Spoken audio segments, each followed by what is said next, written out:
Hello friends, welcome to Dhana's tips. இன்றைக்கி நம்ம செம்பருத்தி இலையையும் பூவையும் வச்சு எப்படி தோசை பண்ணுறதுங்கிறத பார்க்கலாம்.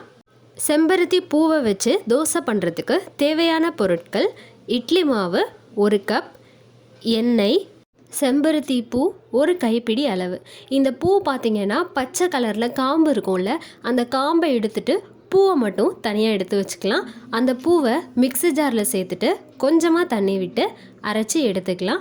இப்போ பார்த்திங்கன்னா அரைச்சி முடிச்சாச்சு. இதை இட்லி மாவு வச்சுருந்தோம்ல, அதில் கலந்து மிக்ஸ் பண்ணி விட்டுக்கலாம். நம்ம அரைச்சி முடித்த பேஸ்ட்டை இதில் மிக்ஸ் பண்ணதுக்கப்புறம் அந்த மாவை பார்த்திங்கன்னா மாவே ரொம்ப அட்ராக்டிவாக பிங்க் கலரில் மாறிடும். நிறைய பேருக்கு பிங்க் ஃபேவரட் கலராக இருக்கும். இந்த கலருக்காகவே இந்த தோசையை சாப்பிட்ணுன்னு தோணும். அந்தளவுக்கு ஒரு அட்ராக்டிவாக இருக்கும். சாதாரணமாக இதை செம்பருத்தி பூ தானேன்னு யாரும் நினைக்காதீங்க.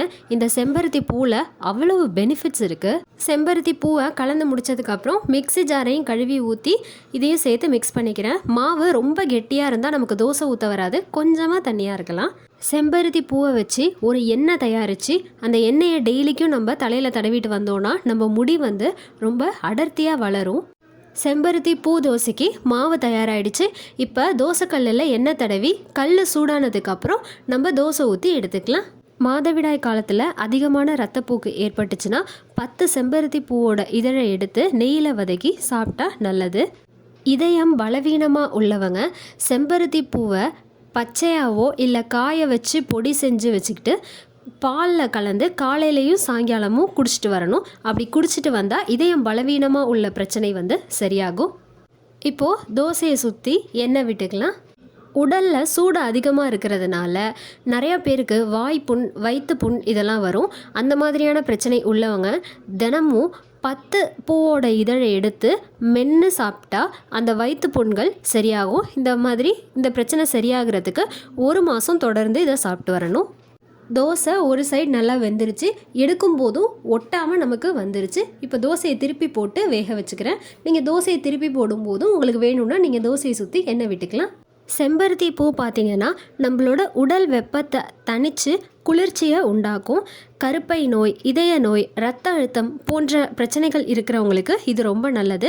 செம்பருத்தி பூவோட இதழை 200 மில்லி தண்ணியில் கொதிக்க வச்சு காலையில் நேரத்தில் நம்ம குடிச்சிட்டு வந்தோன்னா பிளட் ப்ரெஷர் குறையும். செம்பருத்தி பூ தோசை இப்போது தயாராகிடுச்சு. அடுத்து செம்பருத்தி இலையை வச்சு எப்படி தோசை பண்ணுறதுன்னு பார்க்கலாம். செம்பருத்தி இலை தோசைக்கு இந்த இலையோட காம்பு, தண்டு எல்லாத்தையும் நீக்கிட்டு இலையை மட்டும் தனியாக 1 கைப்பிடி அளவு வர மாதிரி எடுத்து வச்சுக்கோங்க. புழுங்கல் அரிசி 200 கிராம், வெந்தயம் 1 ஸ்பூன், உப்பு தேவையான அளவு, எண்ணெய்.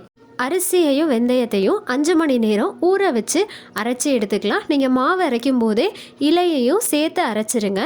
கிரைண்டரில் போட்டே கூட நீங்கள் அரைச்சி எடுக்கலாம். அப்படி இல்லைனா இலையை தனியாக நீங்கள் மிக்சியில் அரைச்சும் அந்த மாவில் சேர்க்கலாம். செம்பருத்தி இலை தோசைக்கு மட்டும் நீங்கள் என்ன பண்ணணுன்னா, மாவை அரைச்சிட்டு அடுத்த நாள் நீங்கள் தோசை ஊற்றணும். மாவு கொஞ்சம் புளிச்சு ஊற்றுனீங்கன்னா தான் உங்களுக்கு தோசை சாஃப்டாக வரும். தோசை மாவு நீங்கள் அரைச்சதுக்கப்புறம் பார்த்தீங்கன்னா கொஞ்சம் குழ குழன்னு இருக்கிற மாதிரி இருக்கும். ஆனால் நீங்கள் தோசை ஊற்றுனீங்கன்னா அப்படி ஒன்றும் இருக்காது.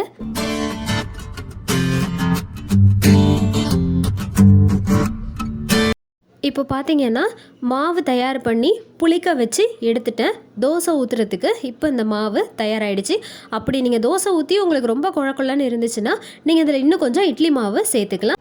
தோசை கல்லில் எண்ணெய் தடவி கல் சூடானதுக்கப்புறம் நம்ம தோசை ஊற்றி எடுத்துக்கலாம்.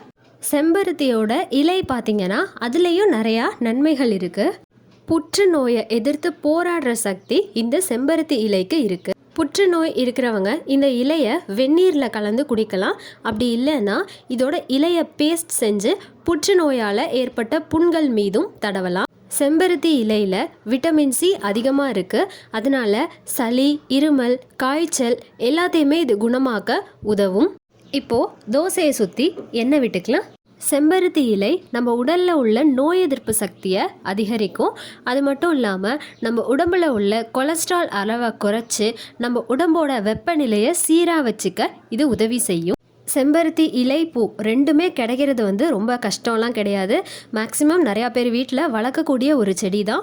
அதிகமாக நம்ம தினமும் பார்க்கக்கூடிய அந்த ஒரு செடியில் எவ்வளோ நன்மைகள் இருக்குதுன்னு பார்த்தீங்களா? இப்போ பார்த்தீங்கன்னா தோசை ஒன் சைடு நல்லா வெந்துருச்சு. தோசையை திருப்பி போட்டு வேக வச்சு எடுத்துக்கலாம். இந்த மாதிரி விதவிதமாக நீங்கள் குழந்தைங்களுக்கு செஞ்சு கொடுக்கும்போது அவங்களும் அதை நல்லா விரும்பி சாப்பிடுவாங்க. சாதாரணமாக டெய்லிக்கும் அந்த இட்லி தோசை கொடுக்கறதுக்கு பதிலாக இந்த மாதிரி நம்ம டிஃப்ரெண்ட்டாக கொடுக்கும்போது இந்த கலருக்காகையாவது குழந்தைங்க இதை ஆசைப்பட்டு கண்டிப்பாக சாப்பிடுவாங்க. இந்த தோசையும் தயாராகிடுச்சு. அடுத்து நம்ம தோசைக்கு தொட்டு சாப்பிட்றதுக்கு ஒரு சட்னி தயார் பண்ணிடலாம். இந்த சட்னி பண்ணுறதுக்கு தேவையான பொருட்கள்: வெங்காயம் 3, காய்ந்த மிளகாய் 12, புளி சிறிதளவு, உப்பு தேவையான அளவு, கடுகு 1 ஸ்பூன், எண்ணெய்.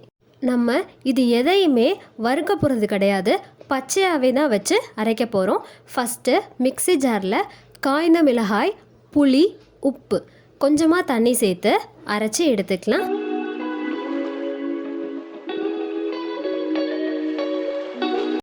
அரைச்சி முடிச்சாச்சு.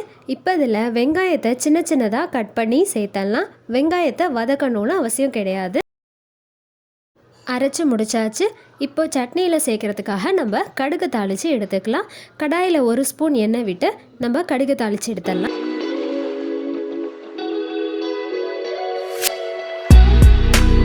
கடுகு நல்லா வெடிக்க ஆரம்பிச்சிருச்சு.